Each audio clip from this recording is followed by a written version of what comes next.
تم برس میں ایک مرتبہ 11ویں کر کے اور فاتحہ نیاز کر کے سمجھتے ہو اسلام کا حق ادا کر دیا؟ غوث پاک کی اگر تمہارے اندر ذرا برابر بھی نسبت ہے تو میں کہوں گا میرے عزیزو، سرکار بغداد سیدنا عبد القادر جیلانی رضی اللہ تعالیٰ عنہ، یقیناً آپ کے ولی کامل ہونے پر تقریباً پوری امت کا اتفاق ہے۔ اتفاق کا مطلب صرف بریلویوں کا نہیں، دیوبندی بھی مانتے ہیں، اہل حدیث بھی مانتے ہیں، شیعہ بھی مانتے ہیں۔ غوث پاک رضی اللہ تعالیٰ عنہ کی ولایت سے ان میں سے کسی کا انکار نہیں۔ آج بھی بغداد میں جائیں، لنگر بٹ رہا ہوتا ہے، شیعہ بھی کھا رہے ہیں۔ غوث پاک رضی اللہ تعالیٰ عنہ کا لنگر آج بھی بٹ رہا ہے۔ بغداد کی وہ ایک ایسی بارگاہ ہے جہاں سنی اور شیعہ دونوں ہیں، دونوں تسلیم کرتے ہیں ان کی ولایت کو۔ اب رہے بات اہل حدیث کی یا دیوبند کی، ان کی کتابیں اٹھاؤ تو پتہ چل جائے گا کہ غوث پاک کے متعلق انہوں نے کیا کیا نہیں لکھا۔ پیر پیراں، میر میراں، شہنشاہ بغداد، بلکہ شیخ ابن تیمیہ جو ہر ولی کی تنقید کرتا تھا، ہر صوفی پر تان و تشنیع کرتا رہا، اس نے اپنی کتاب میں لکھ دیا کہ میرے پاس اتنی تواتر تک، تواتر کہتے ہیں اتنے لوگوں کا بیان کرنا کہ جن کا جھوٹ پر جمع ہونا محال ہو۔ شیخ ابن تیمیہ کہتا ہے میرے پاس اتنی تواتر سے کسی اور کی کرامتوں کا ذکر نہیں پہنچا جتنا شیخ عبد القادر جیلانی کا پہنچا ہے۔ الفضل لما شہید به الاعداء، فضیلت تو اس کی ہے جس کی دشمن بھی گواہی دے رہے ہوں۔ عزیزان گرامی وقار، سرکار بغداد رضی اللہ تعالیٰ عنہ کی ولایت پر تقریباً امت کا اتفاق، بعد میں آنے والے سارے مسلمان انہیں ولی مانتے ہیں۔ اور یہ اور بات ہے کہ ولایت تک سب کا اتفاق ہے، اب غوث کے مقام کے متعلق الحمدللہ ہم منفرد ہیں اس میں، اس لیے کہ ہم انہیں غوث اعظم بھی کہتے ہیں، استغاثہ بھی کرتے ہیں۔ یہ ایک الگ ٹاپک ہے جہاں شرک، بدعت اور کفر کے فتوے لگتے ہیں کہ بریلوی اللہ کو چھوڑ کر اولیاء سے مانگتے ہیں، اور یہ بیویوں سے مانگ لیں تو کوئی حرج نہیں، ہاں اپنے بچوں سے مانگ لیں تو کوئی حرج نہیں، بلکہ چپراسی اور نیتاؤں سے مانگ لیں تو کوئی حرج نہیں۔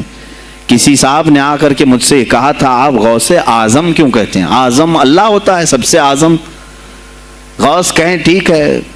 سلفی صاحب تھے، ہم نے کہا کہ آپ کو سرکار عبد القادر جیلانی کو غوث اعظم کہنے پر اعتراض ہے، لیکن ایک چوڑا چمار ملک کا پرائم منسٹر بن جائے تو اسے وزیر اعظم کہہ دیتے ہیں، کوئی دقت نہیں آپ کو، وہاں اعظم کہتے ہیں آپ، اعظم کہنے میں آپ کو وہاں جھجک بھی نہیں آتی، اور غوث پاک کو اعظم کہنے میں آپ کو شرم آنے لگتی ہے۔ یہ اپنے اپنے نصیبے کی بات ہے، آپ کا اعظم کوئی اور ہے، ہمارا اعظم کوئی اور ہے۔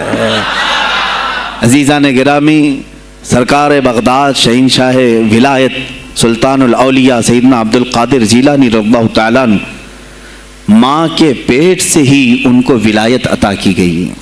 یہ وہ اولیاء میں سے ہیں جن کا پیدائشی اللہ تعالیٰ نے منتخب فرمایا ہے، بلکہ جس وقت آپ کی ولادت ہوئی یہ شعبان کا آخری دن، اور آپ کی والدہ ماجدہ کے بطن سے آپ اس عمر میں پیدا ہوئے جب عورتوں میں اولاد کی امید ختم ہو چکی ہوتی۔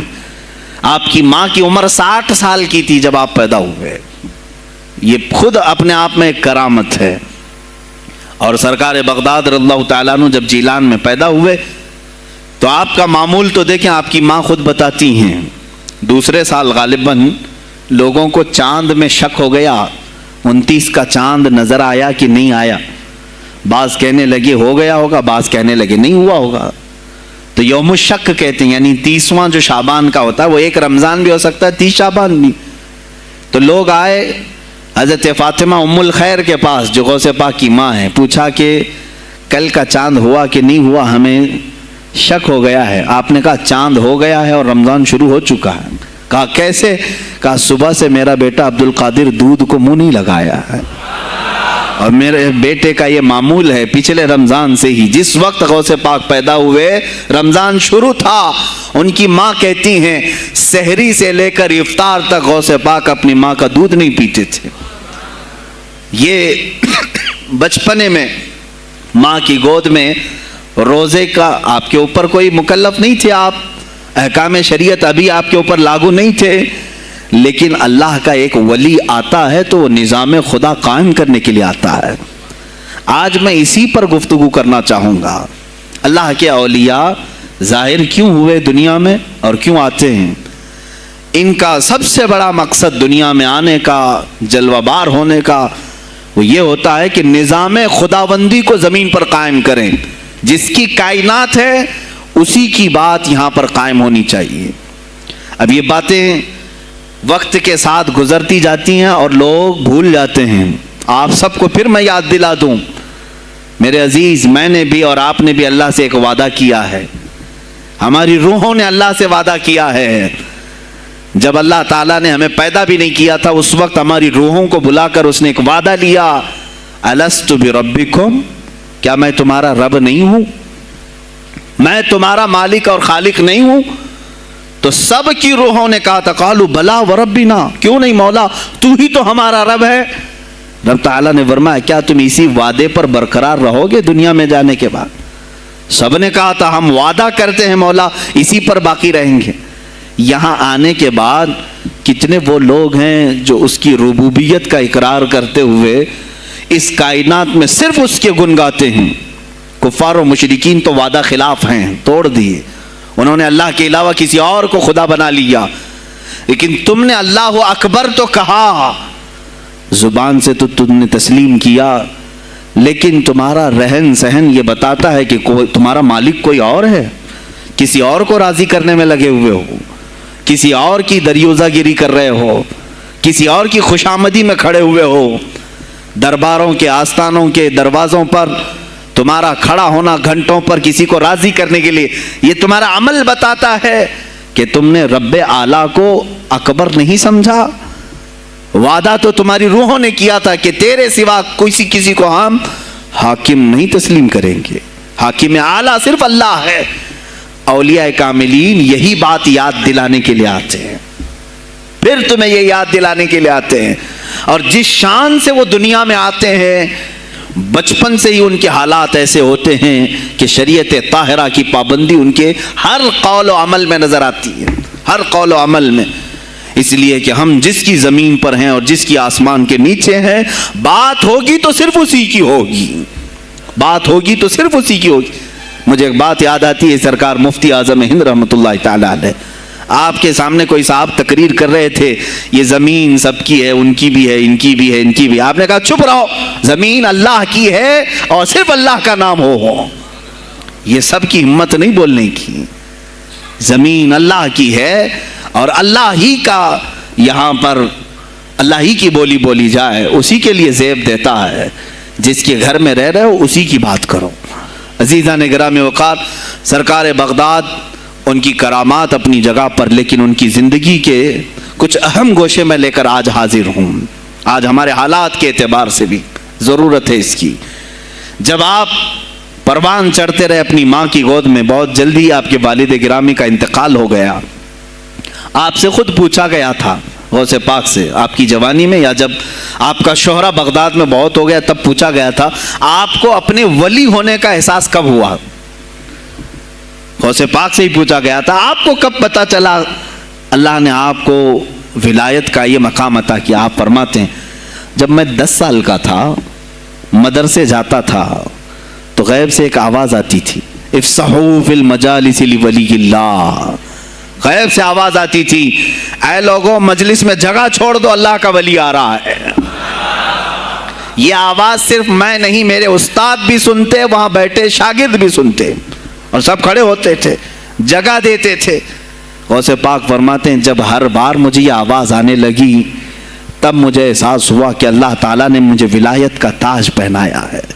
پھر آپ کو لہو و لعب میں، کھیل کود میں نہیں رکھا گیا۔ فرماتے ہیں ایک بار میں صرف ایک گائے کی پونچھ پکڑنے کی کوشش کر رہا تھا، گائے پلٹ گئی، فصیح عربی میں کہنے لگی الہذا خلقت ام بہذا امرت یا عبد القادر، اے عبد القادر کیا تجھے اسی کام کے لیے پیدا کیا گیا یا تجھے اللہ نے اس کام کا حکم دیا کہ میری پونچھ پکڑے؟ غوث پاک فرماتے ہیں میں چونک گیا کہ ایک جانور مجھ سے عربی میں بات کر رہا ہے۔ اور اس کے بعد وہ گائے خود کہنے لگی اے عبد القادر تجھے اللہ نے اپنی مخلوق کے لیے بنایا ہے، اپنے بندوں کو راہ راست پر لانے کے لیے۔ غوث پاک فرماتے ہیں اس کے بعد زندگی میں کبھی کھیل کود کی خواہش بھی نہیں آئی، کھیل کود کی خواہش بھی نہیں آئی، کبھی تصور بھی نہیں کیا۔ اور جب آپ جیلان سے نکل کر بغداد آئے، بغداد کے جو حالات تھے وہ آپ نے بہت قریب سے مشاہدہ کیا۔ میرے عزیزو، آج کے جو حالات ہیں نا، آج کے جو حالات میں نے پڑھا، اس سے بھی زیادہ ڈینجر حالات اس زمانے کے تھے۔ آج لوگ حالات کی شکایت کرتے ہیں، بہت سارے علماء مولانا ہم سے یہ کہتے ہیں حالات اب صحیح نہیں ہیں، ویسے نہیں ہے پہلے۔ میں تمہیں غوث پاک کے حالات بتاتا ہوں، اس وقت سیاسی حالات کیا تھے۔ اس وقت سیاسی حالات اتنے خطرناک ہو چکے تھے، بغداد میں شیعوں نے اپنا گڑھ جمایا تھا، یہاں تک کہ ہر عالم پر، ہر واعظ پر، ہر امام مسجد پر پابندی تھی۔ سیدنا ابو بکر صدیق اور حضرت عمر کا کوئی نام نہیں لے سکتا تھا، کوڑے مارے جاتے تھے۔ شیخین کا اگر کسی نے نام لے لیا، کسی عالم نے، کوڑے مارے جاتے تھے۔ خلیفہ واثق باللہ تک یہ تاریخ چلی بغداد میں، اور سلطنتیں ٹوٹ چکی تھیں۔ سیاسی حالات اس قدر خراب ہو چکے تھے، چھوٹی چھوٹی ٹکڑیوں میں بٹ چکے تھے مسلمان۔ مصر کی طرف دیکھیں تو فاطمی حکومت قائم ہو گئی تھی، وہ اپنے آپ کو فاطمی کہہ رہے تھے۔ بغداد میں عباسی خاندان حکومت کر رہا تھا، اور وہ بھی سمٹ کر کے صرف بغداد کے اطراف رہ گئی بس۔ پھر ترکی کی طرف دیکھیں تو سلجوکی خاندان تھا، ایک ایک ٹکڑا حکومت کر رہا تھا، اور یہی آپس میں دست بگریباں تھے، ایک دوسرے سے لڑ رہے تھے۔ اور پھر پلس اس پر ایسا کہ بازنطینی جو عیسائی تھے، صلیبی تھے، ان سلطنتوں کو آپس میں لڑا کر کے اس قدر شدت پیدا کر چکے تھے کہ بغداد والا مصر نہیں جا سکے، مصر والا ترکی نہ آ سکے۔ پھر ادھر بخارا، سمرقند، نیشاپور، یہ جو رشیا میں ہیں آج، ازبکستان وغیرہ میں، یہاں الگ ایک سلطنت قائم تھی، اور ہند میں الگ کفرستان تھا۔ سب جگہ الگ الگ حالات تھے، اور مسلمانوں کے لیے اس زمانے میں ایسے حالات ہو گئے جیسے لاک ڈاؤن ابھی کا سیم۔ میں آپ کو بتا دوں سچویشن، لاک ڈاؤن میں کیا ہوا تھا معلوم ہے؟ یہ ہمارے طلبہ دیکھیں 8 مہینے سے بیٹھے ہوئے ہیں، مدارس میں نہیں گئے، حفظ قرآن کر رہے تھے، عالم دین بن رہے تھے، مدرسے بند ہیں نا، گھروں میں بیٹھے کچھ تو آوارہ گردی کر رہے ہیں۔ اسی طرح کالج کے بچے بھی، اسکول کے بچے بھی، سب چھوٹے ہوئے ہیں لاک ڈاؤن کی وجہ سے۔ سیم یہی سچویشن اس زمانے میں ہوئی۔ بغداد علمی مرکز تھا، کوفہ اور بصرہ علم کے مرکز تھے۔ آپسی رنجشوں کی وجہ سے بادشاہوں کی طلبہ ایک جگہ سے دوسری جگہ کا سفر نہیں کر سکتے تھے، بغداد کے سارے مدرسے بند پڑے ہوئے تھے، کیونکہ طلبہ آ نہیں سکتے۔ کہاں سے آئے تم؟ مصر سے آئے، واپس جاؤ، اس سلطنت میں کیا کر رہے ہو؟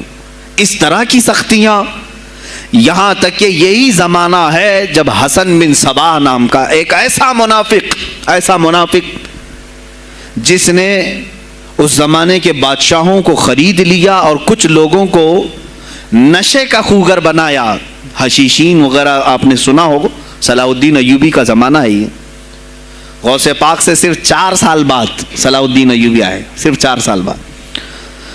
اس زمانے میں حسن بن صباح نے ہزاروں نوجوانوں کو نشے کا عادی بنا دیا تھا، ہزاروں نوجوان۔ اور کیسا نشہ، کوکین، افیون وغیرہ سب تو لے کر کے تو لوگ ہوش میں آ جاتے ہیں۔ وہ ایسا تھا کہ اس نے جو نشہ دکھایا تھا، ایک چھوٹے سے کمرے میں ان کو رکھتا اور انہیں بتاتا کہ یہ درخت ہیں، یہ نہر ہے، یہ محل ہے، یہ حور ہے، تو اسے وہ جنت ہی سمجھتے تھے۔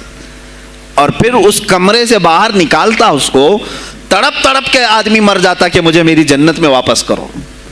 وہ جنت نہیں، کمرہ ہوتا تھا، لیکن نشہ اسے ایسا کرایا جاتا تھا کہ اس کمرے کو وہ جنت سمجھنے لگتا تھا۔ اور ان نوجوانوں سے کیا کرایا جاتا تھا؟ ان کو نشے کا عادی بنا کر کے باہر نکالا جاتا، انہیں ٹارگیٹ دیا جاتا، فلاں مجلس میں جاؤ، فلاں خلیفہ کو قتل کرو، فلاں وزیر کو مارو، فلاں سپاہیوں کو مارو، فلاں عالم دین کا قتل کرو۔ اور وہ اپنا ٹارگٹ پورا کر کے آتے اس لیے کہ انہیں نشہ چاہیے تھا. وہ ایک دن 2 دن سے زیادہ اس نشے کے بغیر رہ نہیں پاتے ہیں. وہ اپنا ٹارگٹ کرنے کے لیے اپنی جان بھی جوخم میں ڈالتے ہیں. اس طرح کے کئی حملے خلفاء پر کرائے حسن بن صباح نے. اور جانتے ہیں میں نے آج تاریخ دیکھی, حسن بن صباح نے علماء اہل سنت کو اس زمانے کے 40,000 علماء کو قتل کرایا. یہ وہ زمانہ تھا جب بغداد کا حال یہ تھا کہ نشہ زیادہ ہو چکا تھا, علم دین کے مراکز بند ہو رہے تھے اور علماء بولنے میں ہچکچا رہے تھے, ڈر رہے تھے, اور سلطنتیں آپس میں ایک دوسرے سے ٹکرا رہی تھیں. جو خلیفہ بیٹھتا وہ نہایت عیاش قسم کا خلیفہ آتا تھا. اکثر خلیفہ عیاش آئے, ان کے حریم میں, ان کے حرم خانے میں, یعنی ان کے محل میں 40 عورتیں ہوا کرتی تھیں جن کے ساتھ وہ وطی کرتے, جمع کرتے. جبکہ وہ مسلمان خلیفہ ایک بادشاہ کے لیے چاہے کوئی بھی ہو 4 سے زیادہ کی اجازت ہے. 40 کنیزاؤں کے ساتھ وہ زندگی گزار رہے ہوتے. اس میں عیسائی بھی ہوتی, یہودی بھی ہوتی, سب قسم کی ہوتی. یہ خلفاء کا حال تھا. تم کیا کہہ رہے ہو ہمارے زمانے کو؟ ارے حالات برے ہیں, حالات برے ہیں. ابھی اور میں بتاؤں کتنے برے حالات اس زمانے میں تھے. علماء کو کوڑے مارے جاتے تھے اگر بولے.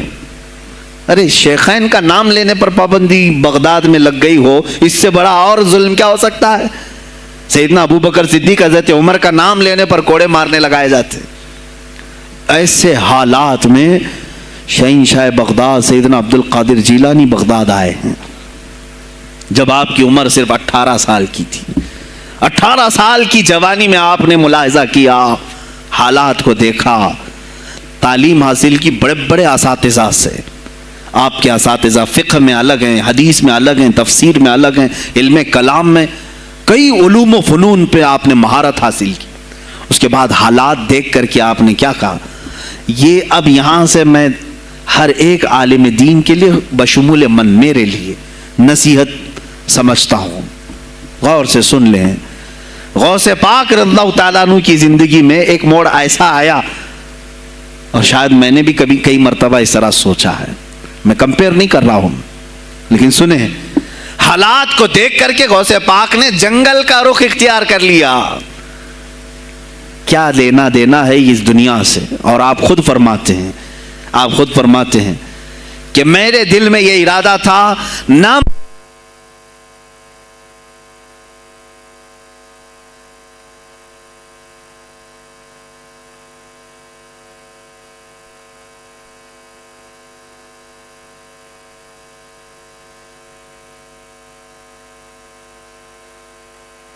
ہیں, میرا ارادہ ہوا جنگل میں ایسی جگہ رہوں کہ نہ مجھے مخلوق دیکھے اور نہ میں مخلوق کو دیکھوں, عبادت میں ایسے مصروف ہو جاؤں.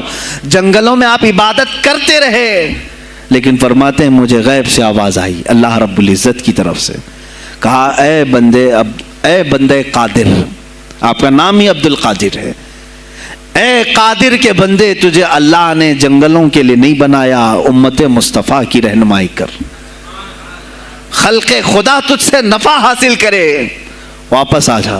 غوث پاک فرماتے ہیں میرا ارادہ تو تھا کہ میں اپنی زندگی اللہ کی یاد میں فنا کر دوں, لیکن میں شہر صرف اس لیے واپس آیا کہ جنگل میں صرف میری اصلاح ہو سکتی ہے, شہر میں پوری امت کی اصلاح ہو سکتی ہے. علماء کے لیے یہی آج نصیحت ہے. تم چاہے تو گدی نشین بن جاؤ, سجادہ نشین بن جاؤ, جھولی نشین بن جاؤ, جنگل نشین بن جاؤ. ہو سکتا ہے تمہارے اپنے فائدے کے لیے تم سوچ سکتے ہو. میں نے ابھی یہ کہا میرے دل میں ارادہ تھا کہ گوشہ نشین ہو کر کے اپنی عبادت کریں, اپنی آخرت کی فکر کریں. نہیں, علماء کو اللہ تعالیٰ نے علم عطا کیا ہے امت مصطفیٰ کی رہنمائی کے لیے. یہ امانت ہے, چاہیں تو بھی چھپ نہ سکیں. عزیزان گرامی وقار, غوث پاک رضی اللہ تعالیٰ عنہ واپس بغداد آئے. اچھا وہ اتنی عبادتوں کے عرصے میں جانتے ہیں کہاں کہاں کا سفر نہیں کیا انہوں نے؟ جنگلوں کا سفر, صحراؤں کا سفر, بیابانوں کا سفر, یہاں تک کہ سری لنکا کی سرزمین تک پہنچے، ملتان تک آئے. یہ تاریخ کی کتابیں بتاتی ہیں آپ نے پیدل یہ سارے سفر کیے. پھر واپس اسی بغداد آئے جہاں کے حالات بڑے ہی کشیدہ تھے، اور خلفائے وقت کے خلاف زبان کھولنا یہ آگ سے کھیلنے کے برابر تھا، آگ سے کھیلنے کے برابر تھا. اور سب سے بڑا مسئلہ تو غوث پاک کے لیے یہ تھا کہ آپ بغداد کے نہیں تھے، عراق کے نہیں تھے، آپ جیلان سے آئے تھے. جیلان ایران میں ہے. اس زمانے میں طبرستان ایک صوبہ تھا، طبرستان کا ایک شہر جیلان تھا. جیلان سے آئے ہوئے تھے بغداد میں. آپ کی زبان فارسی تھی. فارسی زبان کا ایک طالب علم بغداد میں آیا ہے، اور بغداد پورا عربیوں کا ہے، فصیح عربی بولنے والے لوگ، اور نہایت ہی عیاشی میں پڑے ان کی اصلاح کیسے کریں.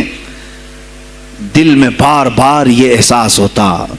غوث پاک فرماتے میری زبان فارسی تھی اور ان کی زبان عربی ہے، میں ان سے خطاب کیسے کروں، ان کو اصلاح کے راستے پر کیسے لاؤں. بار بار سوچتے تھے، لیکن دل میں ایک درد ہوتا تھا کہ امت مصطفیٰ کو اس حال میں نہیں چھوڑنا چاہتا. ایک دن ایک مسجد میں غمگین حالت میں سوئے. ظہر کا وقت تھا، نماز پڑھ کر کے آپ آرام کر رہے ہیں، اور جیسی آنکھ بند ہوئی سرور کائنات صلی اللہ علیہ وسلم تشریف لائے. پوچھا عبد القادر کیوں غمگین ہے میرے بیٹے؟ کہا کہ یا رسول اللہ صلی اللہ علیہ وسلم زبان میری عجمی ہے، فارسی، میں عربیوں کے بیچ بیٹھا ہوں، اصلاح کرنے کی کوشش کرتا ہوں، لیکن مجھے یہ عجمی سمجھیں گے. اللہ کے نبی صلی اللہ علیہ وسلم نے فرمایا تو اپنا منہ کھول. آپ نے منہ کھولا، حضور پاک نے اپنا لعاب پاک ڈالا. دوسری بار ڈالا، تیسری بار ڈالا، چوتھی بار ڈالا، پانچویں، چھٹی، 7 مرتبہ حضور پاک نے اپنا لعاب پاک دیا اور کہا عبد القادر اب اٹھ اور بیان کرو. فرماتے ہیں خواب میں نے حضور اکرم صلی اللہ علیہ وسلم کا لعاب پاک لیا. تھوڑی ہی دیر گزری تھی، میرے خواب میں ہی میرے جد کریم مولا کائنات علی مرتضیٰ تشریف لائے. کہا پھر وہی سوال کیا عبد القادر کیوں نہیں بیان کرتے؟ کہا میں فارسی النسل، فارسی ہوں اور عربیوں کے بیچ میں ہوں. انہوں نے کہا تو اپنا منہ کھول. باب العلم، باب مدینۃ العلم، علی کرم اللہ وجہہ الکریم اپنا لعاب پاک ڈالتے ہیں. 1 بار، 2 بار، 3 بار، 4 بار، 5 بار، 6 بار بس کیا. غوث پاک نے کہا نانا جان نے مجھے 7 مرتبہ پلایا، آپ نے 6 مرتبہ. علی کرم اللہ وجہ الکریم فرماتے ہیں میں برابری تو نہیں کر سکتا، وہ رسول کائنات ہیں. عزیزان گرامی وقار، غوث پاک فرماتے ہیں پھر میری آنکھ کھلی، اور اسی جامع مسجد میں جب میں کھڑا ہوا اور خطاب کے لیے لوگوں کو پکارا تو دیکھا ادھر سے بھی مخلوق آ رہی ہے، ادھر سے بھی آ رہی ہے، سامنے سے بھی آ رہی ہے. مجمع اتنا کثیر کہ تل دھرنے کی جگہ مسجد میں نہیں تھی. اور جب آپ کا خطاب ختم ہونے کو تھا لوگ اپنے کپڑے پھاڑنے لگے اور بے ہوش ہونے لگے. اتنی تیر بہدف کلمات تھے کہ سیدھے سینے میں پیوست ہو جاتے، دلوں میں اتر جاتے. اس کے بعد وہی دن تھا سیدنا عبد القادر جیلانی کو لوگوں نے ہاتھوں ہاتھ اٹھایا. بغداد میں شہرہ ہو گیا کہ کوئی ایک اجمی آیا ہے اور عربیوں پر فوقیت لے گیا ہے. سارے عربی اس کے سامنے دنگ رہ گئے ہیں، کوئی عربی اس کی فصاحت کو نہیں پہنچ پاتا ہے. کئی لوگ امتحان کے لیے بھی آئے. ایسا نہیں ہے کہ غوث پاک کو یوں ہی چھوڑ دیا گیا. میرے عزیز تم تو 1000 سال کے بعد کرامتیں سنتے ہو نا، یہی لگتا ہے کہ غوث پاک بہت کرامتوں کے مالک تھے، بہت بڑے عالم اور بڑے ولی کامل تھے، کچھ نہیں ہوا ہوگا ان کے ساتھ. ہمارے سے زیادہ خطرے انہوں نے مولے ہیں، ہم سے زیادہ حاسدین ان کے تھے، دشمنی کرنے والے اپنوں میں بھی بہت سارے تھے. غوث پاک رضی اللہ تعالیٰ عنہ کا جب خطاب شروع ہوا، کیا ایک خطیب جب مشہور ہونے لگے تو دوسرے مولوی خاموش رہ جائیں گے؟ حسد کی چنگاری بھڑکتی ہے وہ غوث پاک کے خلاف بھی بھڑکی. اور بغداد میں جب یہ شورا ہونے لگا تو کئی علماء اس وقت کے جو بڑے بڑے پائے کے عالم ہیں، ان کی کتابیں آج بھی موجود ہیں، میں نام تذکرے نہیں کر رہا، لیکن انہوں نے ٹیسٹ لینے کی غرض سے، امتحان لینے کی غرض سے کئی لوگوں کو سوالات بھیجے. ایک دن مجلس میں ایسا تھا کہ غوث پاک تفسیر قرآن بیان کرتے تھے. تفسیر قرآن بیان کرنا غوث پاک کا محبوب مشغلہ تھا، روزانہ قرآن کی تفسیر عرض کرتے. ایک دن مجلس میں بڑے بڑے علماء کی جماعت، جس میں عبد الرحمن جوزی جیسے بڑے فقیہ محدث ہیں، ان کی ایک جماعت آئی. قرآن کی جو آیت کی تفسیر وہ کر رہے تھے، اس تفسیر کو کئی کتابوں سے انہوں نے اخذ کیا اور لے کر کے آئے. مجمع میں بیٹھے غوث پاک نے تفسیر شروع کی. ایک آیت کی کتنی تفسیریں ہو سکتی ہیں، کتنی تفسیریں ہو سکتی ہیں. ایک تفسیر بیان کیا، اس کے بعد کہا اس آیت کی ایک دوسری تفسیر یہ ہے. پھر تھوڑی دیر کے بعد غوث پاک نے فرمایا اس کی ایک تیسری تفسیر یہ ہے. پھر کہا اس کی ایک چوتھی تفسیر یہ ہے. پھر کہا اس کی ایک پانچویں تفسیر یہ ہے. بیان کرتے جا رہے ہیں یہاں تک کہ 13 تفسیریں ہو گئیں. جو بیٹھے ہوئے تھے وہ آشش کرنے لگے. اس کے بعد اتنا ہی نہیں، آگے بڑھتے رہے، آگے بڑھتے گئے. 40 تفسیریں ایک آیت کی آپ نے بیان کی. جو آئے تھے وہ کھڑے ہو گئے اور اس کے بعد غوث پاک رضی اللہ تعالیٰ عنہ کو دیکھنے لگے. غوث پاک نے ان کو مخاطب کر کے کہا اے گروہ علماء، اے جماعت علماء، تم 13 تفسیریں یاد کر کے آئے تھے ایک آیت کی، کیا وہ میں نے شروع سے 13 تک صحیح بیان کیا؟ سب اپنے جبے اٹھانے لگے. کہا ہم تو یہ 13 تفسیریں پڑھ کر آئے تھے یہ سوچ کر کے کہ شیخ عبد القادر جیلانی کو 2-3 سے زیادہ تفسیریں نہیں آتی ہوں گی. 13 کے بعد آپ تو 40 تک پہنچے، وہاں تو ہمارا بھی علم نہیں پہنچا. جماعت علماء دنگ رہ گئے اور اس کے بعد توبہ بھی کیا. کہا ہمارے دلوں میں بدگمانی آ گئی تھی، ہم توبہ کرتے ہیں.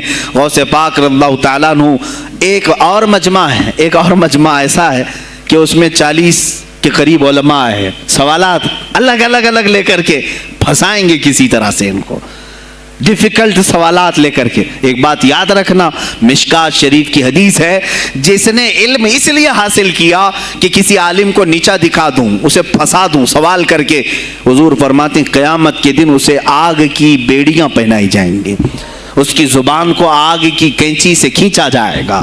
اس لیے علم حاصل مت کرو، کسی کو نیچا دکھانا، کسی کو بیوقوف بنانا. ایک کتاب کہیں سے پڑھ کر کے آئے، مولانا کے پیچھے پڑ گئے، یہ بتاؤ صحیح ہے کہ نہیں ہے.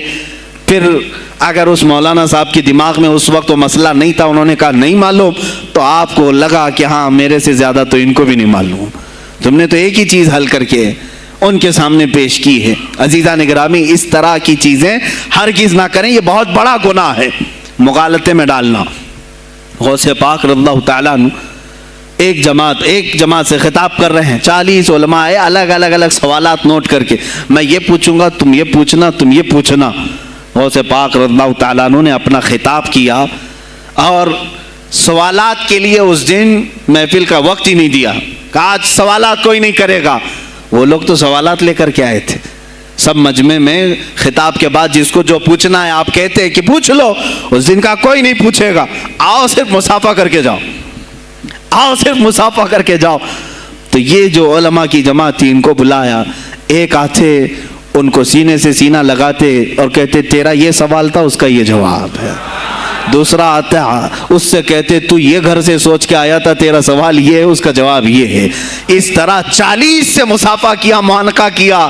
ان کے سوالات کے پوچھنے سے پہلے جوابات بھی دے دیے اور اس کے بعد کہا کہ اے گروہ علماء، تم سوال کرتے اور میں جواب دیتا تو عبد القادر کی کیا اس میں خصوصیت تھی؟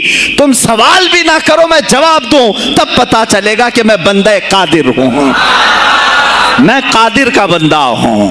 تم نے سوال بھی نہیں کیا اور میں جواب دوں تو تمہیں احساس ہوگا کہ میں قادر کا بندہ ہوں.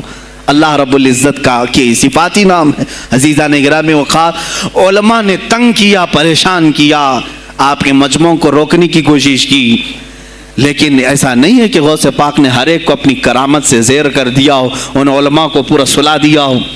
نہیں فیس کیا ہے، مقابلہ کیا ہے، پریشانیاں اٹھائی ہیں، اور خلفاء کے وقت کے سلاطین کی بھی بہت ساری ایسی سختیاں تھی جس کو آپ نے برداشت کیا. کئی لوگوں نے آپ پر پابندیاں لگانے کی کوشش کی تھی. یہ تو سرکار غوث پاک کی استقامت تھی کہ آپ جمے رہے. اور سب سے بڑا کام آپ کا کیا تھا معلوم؟ خانقاہ کے گدی نشینوں غور سے سنو، جو غوث پاک کا نام لیتے ہیں، سرکار غوث پاک رضی اللہ تعالیٰ عنہ کی اس صفت کو میں بیان کروں تو یہ بغلیں جھانکیں گے. ابھی غوث پاک نے سب سے بڑا کردار کیا کیا جانتے ہیں آپ؟ لوگ کہتے ہیں خانقاہی ماحول قائم کرنا ہے، اللہ اللہ کرو، تسبیح لو، دلوں کی صفائی کرو، سب صحیح ہے، لیکن غوث پاک نے تقریباً 25 سال صرف جہاد پر بیان کیا ہے. صرف جہاد پر کہا کہ اے گروہ مسلمین، تم پر اللہ نے ذلت مسلط کر دی ہے اس لیے کہ تم نے کوششیں ترک کر دی ہیں. حکومتوں کو صحیح کرنے کے لیے آپ نے باغ ڈور سنبھال لی تھی. غوث پاک جب بیان کرتے ممبر سے تو وقت کا جو تخت تھا وہ بھی ہلنے لگ جاتا تھا. خلیفہ مستنجد باللہ اس زمانے کا خلیفہ ہے اور تنگ آ گیا. غوث پاک کے پاس جب وہ بیان کرتے اور ان کی عیاشیاں کھول کھول کر کے ذکر کرتے تو لوگوں میں اب احساس جاگنے لگا، کوئی تو اللہ والا آیا ہے جو نظام خداوندی قائم کرنے کی بات کر رہا ہے، نظام مصطفیٰ قائم کرنے کی بات کر رہا ہے. بغداد کی یہ حالات جب ہونے لگے میرے عزیزو، سلطان الاولیاء غوث پاک کی ہی شہ پر جانتے ہیں صلاح الدین ایوبی جیسا ایک مرد مجاہد پیدا ہوا ہے.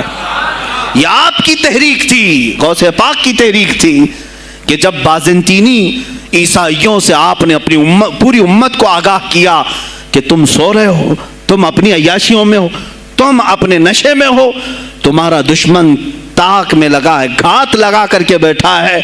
اور ہوا بھی یہی کہ غوث پاک کے وصال کے صرف 10 سال بعد صلیبیوں نے حملہ شروع کر دیا بغداد پر، مصر پر، ترکی پر، ہر جگہ. اور یہی حملے کی وجہ تھی صلاح الدین ایوبی جیسا مرد مجاہد کھڑا ہوا اور پھر انہوں نے پورے بیت المقدس کو فتح کر کے اپنے سر ایک صحرا باندھا. آج تک امت اس کے احسان کو یاد کرتی ہے. میرے عزیزو، غوث پاک کے زمانے کے ہیں صلاح الدین ایوبی. اتنا ہی نہیں، آپ ہی کی تحریک تھی، غوث پاک کی تحریک تھی کہ تم جوانوں کو تیار کرو، تمہاری زندگی عیاشی کے لیے نہیں، اللہ کا نظام قائم کرنے کے لیے ہے. تم اللہ کا نظام قائم کرنے کے لیے آئے ہو دنیا میں، کیونکہ اللہ نے تمہیں خلیفۃ اللہ کہا ہے. اللہ کے تم خلیفہ ہو، تم نائب ہو اللہ کے. تم یہاں پر اپنی موج مستی کے لیے نہیں آئے. اب اس زمین پر بات ہوگی تو صرف میرے مولا کی ہوگی، اس زمین پر بات ہوگی میرے مصطفیٰ کی ہوگی. یہ سیدنا عبد القادر جیلانی کا اعلان تھا. ہے کوئی آج پیران اسلام وہ اعلان کریں کہ آج اس زمین پر صرف ہم ناموس رسالت کی بات کریں گے؟ کون ہے؟ کیوں بیٹھے ہو؟ غوث پاک سے اگر تمہاری ادنا سی نسبت ہے تو پھر تمہیں اپنے جوانوں کو، اپنے مریدوں کو یہ سکھانا ہوگا کہ موٹے موٹے نذرانے دینے سے نہیں چلے گا، اپنی گردنیں حضور کو پیش کرنے کے لیے تیار کرو. تم تیار ہو جاؤ اپنا خون اور اپنی گردن بارگاہ مصطفیٰ میں دینے کے لیے. یہ آج تربیت دو، ورنہ پھر دشمن تمہیں کچا چبانے کے لیے تیار ہے، کچا چھبانے کے لیے تیار. عزیزان گرامی، میں غوث پاک کی تحریک آپ کو بتا دوں کون سی تحریک تھی. وہ صلاح الدین ایوبی جو بیت المقدس فتح کیا، یہ غوث پاک کی تحریک ہے. اور پھر چند سالوں کے بعد پورے عالم اسلام میں جو خلافت عثمانیہ قائم ہوئی، غازی ارطغرل جو آئے، یہ تحریک بھی غوث اعظم کی پیدا کی ہوئی تھی. آپ نے جوانوں کو متحرک کیا تھا اور پھر امت کا وہ شعور بیدار کیا تھا جو ان میں مردہ کر چکے تھے کچھ حکومت کے کارندے. میں سمجھتا ہوں اس وقت جتنے خلفاء بیٹھے ہوئے تھے خلافتوں پر، تخت پر، جو نام کے مسلمان تھے، یا اس کو ہماری زبان میں سمجھ لیں سب کانگریس کے تھے، جو منافق تھے، یعنی دکھتے تھے بس، لیکن اندر سے سب نفاق ہوتا تھا، نفاق ہوتا تھا. ہاں میں صاف کہوں گا، بغداد میں بھی کانگریس کا خلیفہ رہا ہوگا، مصر میں بھی اور ترکی میں بھی اور نیشاپور میں بھی اس لیے کہ مسلمانوں کے خون چوس کر کے تخت پر بیٹھ تو جاتے لیکن پوری زندگی گزر جاتی، میرے مصطفیٰ کا نام تک نہیں لیتے تھے، ان کو بٹھاتے تھے مسلمان۔ آج آپ بھی تو یہی کر رہے ہیں، یہی کر رہے ہیں۔ ہم اپنا اپنا سمجھ کر کے جن کو اوپر تک بٹھاتے ہیں، پوری زندگی چھان مار کر کے دیکھ لو، کب یہ نظام قرآن کی کبھی بات کیا ہے؟ کبھی میرے مصطفیٰ پر آنے والی آنچ کے لیے یہ کھڑا ہوا ہے؟ کوئی نہیں کھڑا ہونے والا ہے۔ ان کے سفید کرتے اور ان کے سفید پاجامے سب کفن بن کر رہ جائیں گے اور کچھ بھی نہیں ہوگا۔ عزیزان گرامی وقار، آپ کو سرکار بغداد رضی اللہ تعالیٰ عنہ کی تحریک میں بتاؤں، ترکی سے نکلنے والی خلافت عثمانیہ یہ غوث اعظم کی پیدا کی ہوئی تحریک تھی۔ اتنا ہی نہیں، آپ کے آخری زمانے میں سرکار خواجہ غریب نواز معین الدین چشتی رضی اللہ تعالیٰ عنہ کی ملاقات بغداد میں ہوئی، معین الدین اجمیری رضی اللہ تعالیٰ عنہ کی ملاقات ہوئی۔ تاریخ دان نے لکھا، آج میں نے پہلی مرتبہ اس کو پڑھا اور آپ کے سامنے پہلی بار بتا رہا ہوں، سرکار بغداد اور حضرت خواجہ غریب نواز کی ملاقات کے بارے میں بہت سارے باتیں چلتی ہیں کتابوں میں بھی، میں نے اپنے مرشد سے بھی پوچھا تھا۔ بہرحال ایک کتاب سے مجھے آج یہ بات ملی کہ سلطان الاولیاء غوث پاک نے حضرت خواجہ غریب نواز کو کیا وصیت کی تھی، کیا کہہ کر کے بھیجا تھا۔ ان کے پاس غوث پاک نے، غریب نواز نے بہت ساری انعامات، اوراد، وظائف، طرق، اجازات سب حاصل کیے، لیکن ہندوستان جب آئے کیا کیا انہوں نے؟ یہ بھی بتایا گیا کہ غوث پاک کی یہ تحریک تھی۔ کیا؟ سلطان الہند سرکار غریب نواز نے شہاب الدین غوری کو بلا کر کے ہندوستان میں پرچم اسلام لہرانے کا حکم دیا تھا۔ یہ تحریک بھی سرکار غریب نواز نے لائی تھی بغداد کے ولی کامل سے۔ تم کیا سمجھتے ہو یہ اولیاء خالی مسلح لے کر کے گھومتے تھے؟ یا اولیاء اکرام صرف گدی نشین تھے؟ نہیں میرے عزیزو، یہ حکومت وقت کو آنکھ میں آنکھیں ڈال کر بات کرتے تھے اور پھر نظام مصطفیٰ کی بات للکار کر کے کرتے تھے۔ آج کے زمانے میں کچھ لوگوں نے اولیاء کو ایسا پیش کیا ہے جیسے وہ درویش ہے، بس جنگل میں رہتے تھے اور کچھ نہیں۔ نہیں میرے عزیزو، وہ اللہ کے شیر تھے، اللہ کے شیر تھے۔ اسی لیے تو اقبال نے کہا ہے، اللہ کے شیروں کو آتی نہیں روباہی۔ وہ کبھی لومڑی پن کا انہوں نے اپنے آپ میں اظہار ہی نہیں کیا کہ نہیں یہ بھی چلے گا وہ بھی چلے گا، کبھی نہیں۔ وہ گرجتے تھے اپنے تخت پر، اپنی خانقاہوں پر۔ دیکھیں خلیفہ مستنجد باللہ، ابو المظفر اس کو کہتے ہیں، بغداد کا وہ خلیفہ، عباسی خلیفہ، بڑا طاقتور، اور اسی کے زمانے میں غوث پاک ہیں۔ ایک فارس سے آنے والے اجمی عبد القادر، شیخ عبد القادر، جب بغداد کی جامع مسجد میں بیان کر رہے ہوں، در و دیوار ہل رہے ہیں۔ وہ اپنے خلافت کے دربار میں بیٹھا ہے خلیفہ، اچانک بہت زور کی آواز آئی، پورے محل میں گونج گئی۔ پوچھا یہ آواز کیسی بغداد میں؟ لوگوں نے معلوم کر کے بتایا کہ شیخ عبد القادر جیلانی نے چھینک ماری، ان کے مریدوں نے صرف جواب دیا ہے۔ ان کو چھینک آئی تھی، جواب میں لوگوں نے یرحمک اللہ کہا، وہ خلیفہ وقت کے محل تک پہنچ گئی آواز۔ تو اس نے کہا یہ تو پورا ہلا دینے کی بات ہے۔ ایک بات یاد رکھو میرے عزیزو، آواز ہو سکتا ہے تمہاری مسجد سے باہر جائے نہ جائے، تمہاری آواز کا دار و مدار تمہارے گلے پر نہیں ہے۔ ایک بار تم پکارو گے، پہنچانا میرے مولا کا کام ہے۔ اب ہماری آواز کہاں کہاں تک پہنچتی ہے، کس کے ٹائر پھٹتے ہیں، یہ سب بات کی بات ہے۔ تم پکار کر کے تو دیکھو اللہ رب العزت کے نام پر۔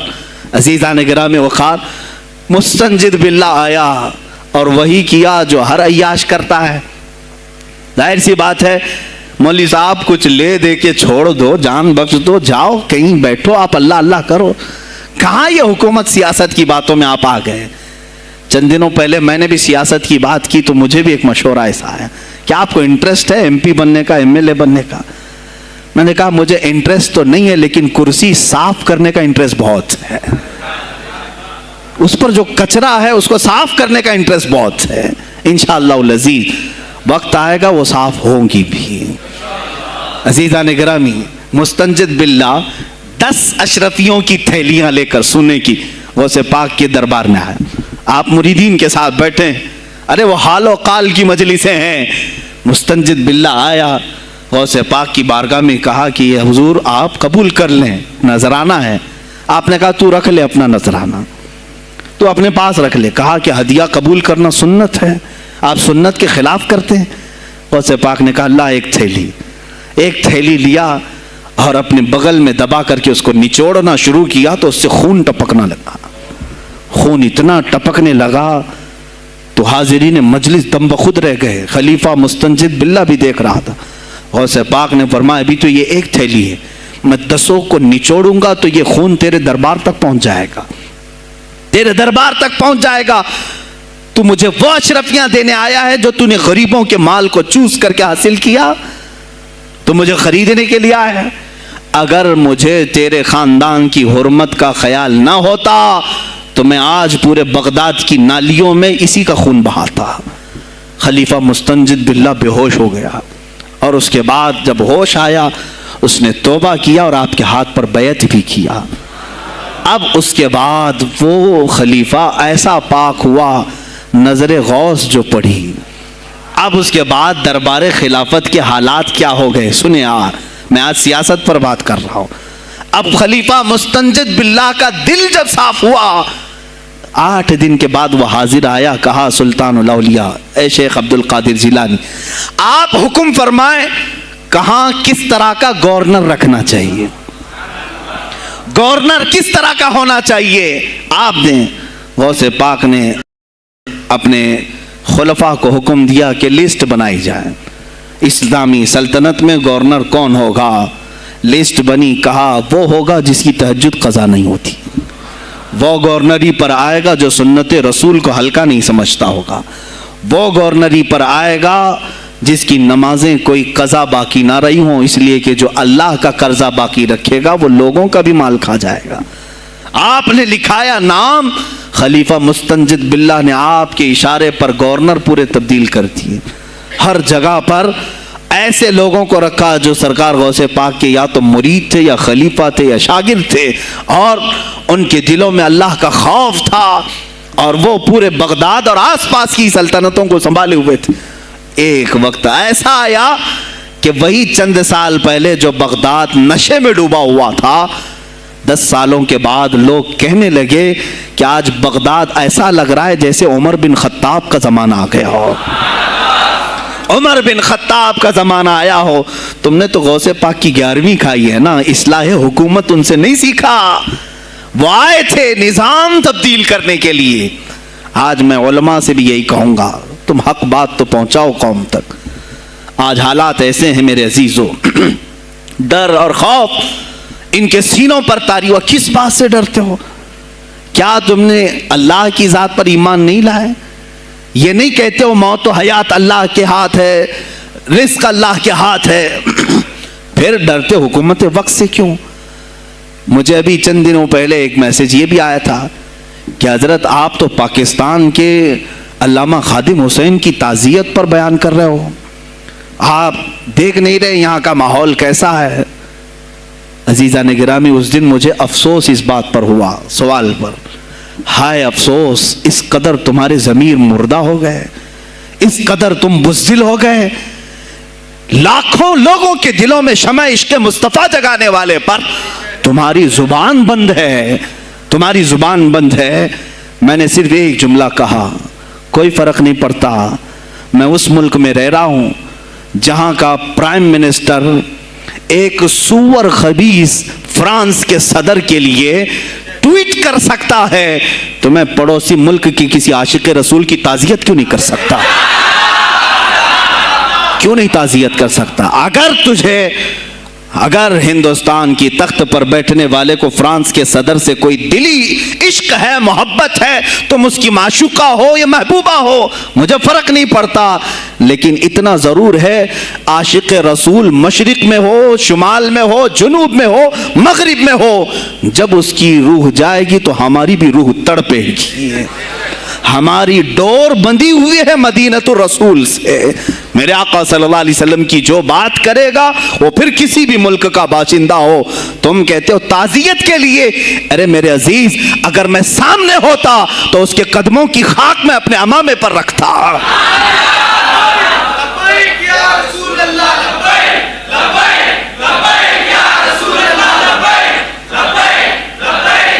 عزیزان گرام وقار, یہ بہت خاموشی ہم نے اختیار کی, بہت خاموشی.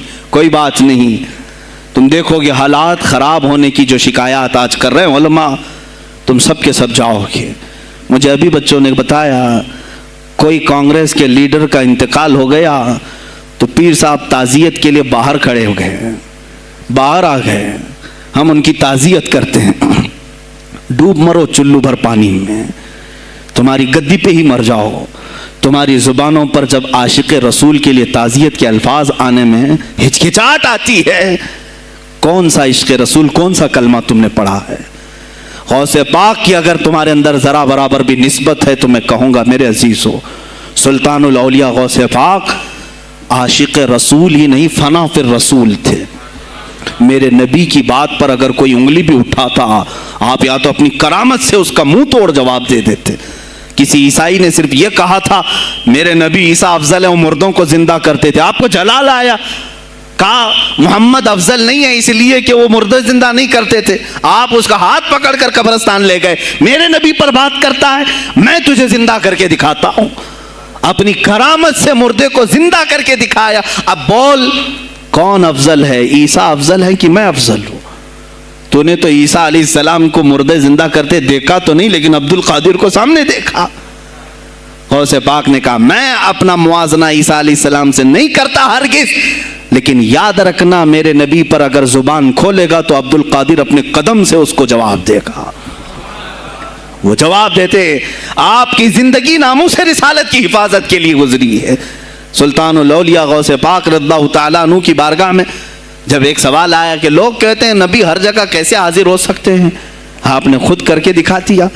کوئی صاحب آئے, کہا ہمارے گھر دعوت ہے آپ تشریف لائیں, کہا ٹھیک ہے آتا ہوں. تھوڑی دیر بعد دوسرے آئے, کہا ہمارے گھر دعوت آپ آئیں. سیم ٹائم پہ کئی 70 لوگ آئے, سب کی دعوت قبول کی. دوسرے دن شام میں لوگ آ کر کے فخر کر رہے ہیں آج میرے گھر شیخ عبد القادر جیلانی آئے تھے. دوسرا کہہ رہا نہیں میرے گھر آئے تھے. تیسرا کہہ رہا میرے گھر آئے تھے. ایک وقت میں سب گھروں پر کیسے؟ سبوں نے کہا انہی سے پوچھتے ہیں وہ کہاں گئے تھے.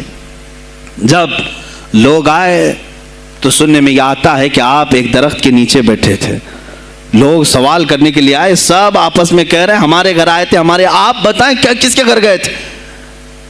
تو انہوں نے کہا درخت کے اوپر دیکھو. تو لوگوں نے درخت کے اوپر نگاہ ڈالی تو دیکھا ہر پتے پر شکل عبد القادر نظر آ رہی ہے. فرماتے ہیں اللہ نے عبد القادر کو یہ اتنی قدرت دی ہے کہ بیک وقت وہ کئی جگہوں پر حاضر ہو سکتا ہے. تو جب ایک غلام رسول کو اللہ نے یہ طاقت دی تو رسول مختار کو کتنی طاقت دی ہوگی. انہوں نے ناموس رسالت کو واضح کیا ہے میرے عزیزو. اولیاء کاملین اسی لیے آتے ہیں, وہ نبی کا پرتو بن کر کے آتے ہیں, اور آج ان کے نام کی 11ویں کھا کر کے موٹے ہو رہے ہیں, بس اور کچھ نہیں. اور لوگ یہ سمجھتے ہیں نفس کو موٹا کر کے تم اپنی زبانوں میں گھی لگا چکے ہو, بولو گے تو پکڑے جاؤ گے, بولو گے تو تمہارے اوپر کیس ہو جائے گا. ہو نہیں تو میرے عزیزو آج تو حالات ایسے ہیں. میں رو پڑا کل جب مجھے یہ رپورٹ ملی کہ صرف ہندوستان کی سوشل میڈیا پر 25,000 پوسٹ میرے نبی کی شان میں گالیاں دی گئی ہیں. 25,000 لوگوں نے گستاخی کی ہے. تم بھی تو رات بھر انٹرنیٹ چلاتے ہو, پورا کا پورا وقت اپنے موبائل میں صرف کرتے ہو. جانا ہے تمہیں بھی میرے آقا کی بارگاہ میں, یاد رکھنا حضور پاک صلی اللہ تعالی علیہ وسلم کے دربار میں جانے والے ہو اور تمہارا کوئی عذر قبول نہیں کیا جائے گا. حضرت سعد بن ربیع کی وہ بات مجھے یاد آتی ہے. جنگ احد میں حضور کی حفاظت کے لیے لڑتے لڑتے میدان میں ایسے آ گئے تھے کافروں کے کہ آپ کے گوشت کے ٹکڑے اڑ رہے تھے, جسم کے گوشت کے ٹکڑے اڑ رہے تھے. میرے آقا دیکھ رہے تھے. شام کا وقت ہوا, احد کا میدان, ہوازیں, سناٹا, 70 لاشیں پڑی ہوئی تھی صحابہ کی. اللہ کے نبی نے پکارا میرے سعد کو ڈھونڈو, کہاں ہے سعد, کہاں ہے؟ صحابہ کہتے ہیں ہم آواز دینے لگے سعد تم زندہ ہو، رسول تجھے بلا رہے ہیں۔ حضرت سعد بن ربیع 7 لاشوں کے نیچے دبے ہوئے تھے اور سانسیں بھی چل رہی تھی، سانسیں چل رہی تھی۔ صحابہ نے جب آواز دینا شروع کیا کہ رسول پاک یاد کر رہے ہیں، وہیں سے وہ حرکت کرنے لگے، اندر سے آواز دی اے جوانوں سعد زندہ ہے، میں یہاں لاشوں کے نیچے دبا ہوا ہوں۔ ہٹائی گئی لاشیں تو دیکھا ان کے جسم میں کچھ بچا ہی نہیں تھا، کچھ نہیں تھا، سب پھٹ چکا ہے، پیٹ کو تک چاک کیا گیا ہے، سانسیں باقی۔ سعد بن ربیع کہتے ہیں اے صحابہ شاید میں رسول اللہ تک نہیں پہنچ پاؤں گا، حضور اونچے ٹیلے پر بیٹھے ہوئے ہیں، شاید نہیں پہنچ پاؤں گا، میرا سلام میرے نبی تک پہنچا دینا، حضور تک پہنچا دینا۔ لیکن آنے والوں کو کیا کہا جانتے ہیں؟ میں اے جوانوں تم سب سے کہوں گا آج کے حالات میں۔ سعد ابن ابی ربیع کہتے ہیں اے صحابہ میں تو جا رہا ہوں، میری آخری سانسیں ہیں، لیکن اگر تمہاری آنکھیں چمکتی رہی، تمہارے جسموں میں جان باقی رہی اور میرے نبی پر اگر کسی نے انگلی اٹھائی اور گالی دی، میں قیامت کے دن اسے نہیں چھوڑوں گا۔ اور یاد رکھنا اللہ کی بارگاہ میں تمہارا کوئی عذر قبول نہیں کیا جائے گا اگر تمہارے جیتے جی تمہارے نبی کی ذات پر کسی نے کیچڑ اچھالا۔ حضرت سعد ربیع اتنا کہہ کر کے انتقال ہو گئے، وہ حضور تک پہنچائے بھی نہیں جا سکے۔ اے میرے عزیزو، اے جوانو، تم کیا سمجھتے ہو کہ تم دنیا سے اسی طرح نکل جاؤ گے؟ قرآن میں بھی اللہ نے کہا ام حسبتم ان تدخلوا الجنت، تم یہ سوچ کر کے بیٹھے ہو کہ ہم جنت میں چلے جائیں گے؟ پیر صاحب کا دامن پکڑ لیا ہے، مجھے تو جانا ہی ہے جنت میں، پیر بخشوا دیں گے ہمیں۔ تم برس میں 1 مرتبہ 11ویں کر کے اور فاتحہ نیاز کر کے سمجھتے ہو اسلام کا حق ادا کر دیا؟ یہاں تمہارے نبی کی عظمت پر روز بروز حملے ہو رہے ہیں۔ آج کفر کھل کر کے آیا ہے سامنے، نہیں دیکھتے آپ؟ کفر کھل کر کے سامنے آیا ہے، تعصب کے ساتھ ہر شہر میں جاتے ہوئے گنڈے للکار رہے ہیں اسلام کے خلاف ہمارے ملک میں۔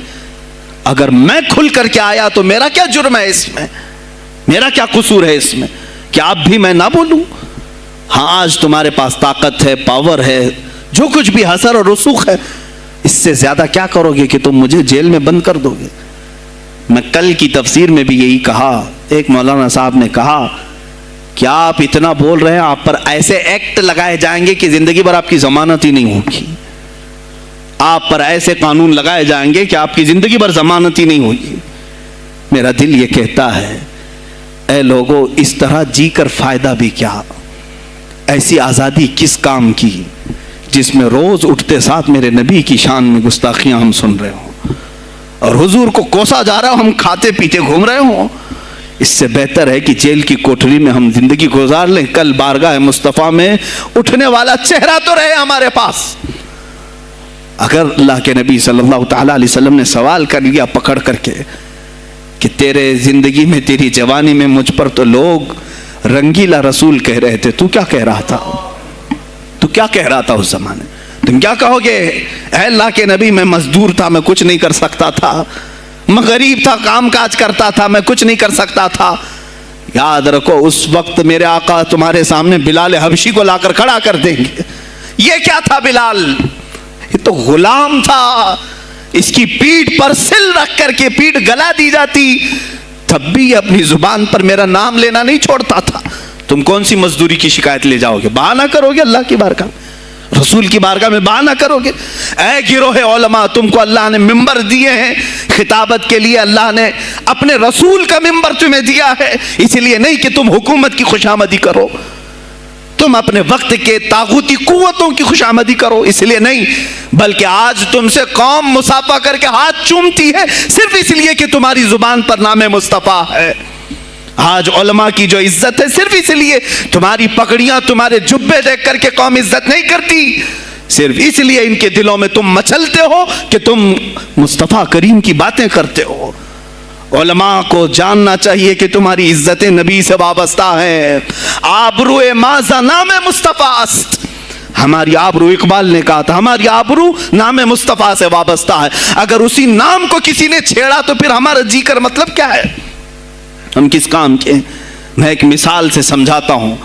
مسجد ہے, دیوار کے پینٹ کو اگر کسی نے کھرچ لیا تو ہو سکتا ہے معاف کر دیں, ہم اس کو چھوڑ دیں. کسی نے لکیر نکال دی دیوار پر, ہم چھوڑ دیں اس کو. لیکن میاں وہ ہمارے سامنے آ کر پلر ہلانے لگ گیا اور مسجد کا یہ پلر توڑنے لگ گیا, خاموش بیٹھو گے؟ اور اگر تم خاموش بیٹھے تو اس کا انجام کیا ہوگا؟ اس نے پلر ہلایا تو صرف پلر نہیں ٹوٹے گا, یہ چھت پورا سب کے اوپر گرے گا. آج ظالم کفار پورے تمہاری جڑ کو ہلا رہے میرے نبی کی ذات کو, سیدھے مصطفیٰ کریم کی ذات کو ہلا رہے ہیں. اللہ کے حبیب صلی اللہ تعالی علیہ وسلم کی ناموس کو ہلکے میں مت لینا میرے عزیزو. لاکھوں جانیں جاتی ہیں, جائیں اسلام پر. حضور اکرم صلی اللہ تعالی علیہ وسلم کی ذات کو ہلکے میں مت لینا. اور اگر انہوں نے ہلانا شروع کیا ہے اگر حضور کی ذات پر, حیرت ہو رہی, 25,000 پوسٹ تم میں سے کس نے کمپلینٹ کی ہیں؟ سائبر کرائم کو کمپلینٹ کر سکتے تھے. ہمارے جذبات کو ٹھیس پہنچا ہے. ہم آزاد ملک میں رہ رہے ہیں, میرے نبی سے چھیڑ چھاڑ کیوں ہو رہی ہے؟ کسی نے آواز اٹھائی؟ کچھ ہیں اللہ ماشاء اللہ, کچھ علماء, کچھ وکلا اس کے پیچھے لگے ہوئے ہیں. لیکن میرے عزیزو, ہر مسلمان کا یہ حق ہے, تمہاری نسبت رسول پاک سے ہے. اب انہوں نے ہلانا شروع کیا تو انتظار کرو, جس دن یہ چھت گرے گی عذاب بن کر سب پیچھے جائیں گے, سب اس میں گرفتار ہوں گے. انشاءاللہ العزیز ہم مہم چھیڑیں گے, ہم مہم چھیڑیں گے اس بات کی. اگر آج تم کثرت میں ہو تو اس کا کیا مطلب, جو چاہے تم کر لو گے. ہم اتنے گئے گزرے تو نہیں ہیں کہ ہمارے نبی کے اوپر بھی تم چلے جاؤ. ہاں ہمیں رون دیا, ہمیں مار دیا, ہمیں قتل کر دیا, سب برداشت کر لیا, لیکن اب اس سے آگے نہیں برداشت کریں گے انشاءاللہ العزیز. میں آواز دیتا ہوں اسی منبر سے, اے گروہ علماء, اے جماعت صوفیہ, اے خانقاہ کے گدی نشینوں, باہر آؤ. آؤ حکومت وقت سے ایک مطالبہ یہ کرو, اے حکومت وقت کے تخت پر بیٹھنے والوں, ہمارے ہند میں پارلیمنٹ میں بھی ایسا قانون پاس کرو کہ کوئی میرے نبی کی ذات پر بھونکے تو اسے موت کی سزا ہو جائے. ہم یہ چاہتے ہیں. اگر اس قانون کو تمہیں لانے میں کچھ زندگیوں کی ضرورت ہے تو یہ فقیر حاضر ہے اور میرے ساتھ بھی کچھ تمہارے لیے حاضر ہوئیں گے. لے لو ہماری جانیں اور ایک قانون ایسا بنا دو تاکہ قیامت تک پھر یہاں پر کوئی نہ بھونکے میرے نبی کی ذات پر. تم قانون صرف میرے نبی کے لیے نہیں, تم اپنے دیوی دیوتاؤں کے لیے بناؤ. شانتی سے رہو. ہم نے کبھی تمہارے خلاف بھونکا نہیں ہے, ہم نے کبھی دیوی دیوتاؤں کو چھیڑا نہیں ہے, اس لیے کہ اسلام اس کی اجازت نہیں دیتا. ہم گالی نہیں دیتے, ہم اسلام کی حقانیت سے بیان کرتے ہیں. لیکن خاموش رہنے کی یہ سزا ہمیں دی جا رہی ہے کہ ہمیں گالیاں دیتے دیتے یہ اب ہمارے نبی تک پہنچ گئے, ہماری ماں عائشہ صدیقہ تک پہنچ گئے, اور ہمارے تمام اکابرین اسلاف تک پہنچ گئے. اور 25 کروڑ کی تعداد میں خاموشی یہ اچھی نہیں ہے میرے عزیزو, اچھی نہیں ہے. آج افسوس اسی بات کا ہے جن کو اللہ تعالیٰ نے اپنے نبی کی نیابت عطا کی ہے, وہ نائب رسول ہیں یا کسی خانقاہ کے گد نشین ہیں. تم یہ مت سمجھ لینا کہ تمہارے آبا و اجداد کمال کے تھے, بزرگان دین تھے, تم چھوٹے جاؤ گے. نہیں, سوال تو ہوگا, تمہیں سوال ہوگا, مجھ سے بھی ہوگا. میں یہ نہیں کہہ رہا ہوں کہ میں کوئی الگ ہوں, سوال ہوگا. آؤ سر جوڑ کر کے ہم اس سلسلے میں کوشش کریں. غوث پاک رضی اللہ تعالیٰ عنہ کا یہی میسج تھا. ہندوستان میں شہاب الدین غوری نے جو پرچم اسلام لہرایا, وہ آج تک اس کی دین ہے کہ مسلمان زندہ ہیں, مسلمان باقی ہیں. پوری دنیا میں نظام کو صحیح کرنے کے لیے آواز اٹھانا یہ بھی اولیاء کاملین کی بات ہے, ان کی صفات ہیں. صرف اپنی خانقاہ میں اللہ اللہ اور ذکر کرانا ہی ان کا کام نہیں تھا, وہ دلوں کو تو دھلتے ہی تھے, لیکن جو نظام سنبھال رہا ہوتا اس کی باغ ڈور کو بھی دھلتے تھے, اس کی بھی صفائی کرتے تھے. تو اللہ کا ڈر رکھنے والا کرسیوں پر آئے, جو کسی کا خون چوسنے والا نہ آئے. عزیزان گرامی وقار, اپنے سیاسی شعور کو بھی بیدار کرو, سیاست کو سمجھو. تم کب تک استعمال ہوتے رہو گے؟ اب اس میں علماء کو بھی آنا چاہیے کہ ان کے سیاسی شعور کو بیدار کرے. تمہارے ساتھ آج جو کھیل کھیلا جا رہا ہے, تم ہر ایک کی جے وجے کرتے ہوئے ہر پارٹی کے پیچھے جاتے ہو. تم نے آج تک اپنا قائد نہیں ڈھونڈا, اپنا قائد نہیں ڈھونڈا. اور ان کو دیکھو، وہ کہتے ہیں کہ اگر پیٹرول 200 لیٹر بھی ہو جائے تو ہمارے قائد تو یہی ہیں، اس لیے کہ ہمارا ہم مذہب ہے، وہ ہمارے مذہب کی بات کرتا ہے۔ تمہارا کون ہے میرے عزیز؟ تم کسی پر متفق نہیں ہوتے، اور جو تمہارے لیڈر ہیں وہ کسی اور کے پلو میں چھپے ہوئے ہیں، ہاں کسی اور کی گود میں بیٹھے ہوئے ہیں، جا جا کر کے یہ سارے مسلمانوں کو کسی اور کے ہاں بیچ کر کے آتے ہیں۔ یہ سیاسی شعور بیدار کرو۔ مجھے معلوم ہے میری یہ باتوں کا سب سے زیادہ ایکشن کون لے گا، مجھے معلوم ہے سب سے زیادہ کس کو کھلبلی مچے گی، وہ بھی مجھے معلوم ہے، اس لیے کہ میں ان سیکولر پارٹیوں کے بارے میں بول رہا ہوں جو چہرہ سیکولر بتا کر کے ہم آپ سب کے ووٹ لے کر کے چلے جاتے ہیں، اور پھر مجھے بتاؤ جن کو تم اپنا مسیحا سمجھ کر کے ان کے پیچھے جے جے کرتے گھومتے رہتے ہو، تمہارے مذہب پر آج کیا حملے نہیں ہوئے ہیں، کیا نہیں ہوئے؟ کشمیر آج تک جل رہا ہے، کہاں یہ کانگریس کیوں نہیں بات کرتی ہے جو پورے مسلمانوں کی مسیحا ہے؟ کہاں ہے وہ سماجوادی، وہ بی ایس پی، فلاں فلاں فلاں جو پارٹیاں جن میں سب مسلمان جاتے ہیں؟ کیا ان کو اتنا بھی شعور نہیں کہ وہ پارلیمنٹ میں اس کے خلاف بات کریں، کہیں کہ یہ مسلمانوں کے ساتھ ظلم ہو رہا ہے، ہم ان کے ووٹ لیتے ہیں؟ نہیں بات کریں گے، یہ صرف اور صرف تمہیں استعمال کرتے ہیں، اور انہیں معلوم بھی ہے ہم نے ان سب کو خریدا ہے، ان کے لیڈروں کے منہ میں اپنی زبان رکھی ہوئی، یہ کوئی بولے گا نہیں، انہیں معلوم ہے۔ تمہیں یہ اندازہ نہیں میرے عزیزو، آج میں بولوں تو لوگوں کو تکلیف ہوگی۔ کشمیر کے ایسے حالات ہیں، رو رہے ہیں وہاں پر۔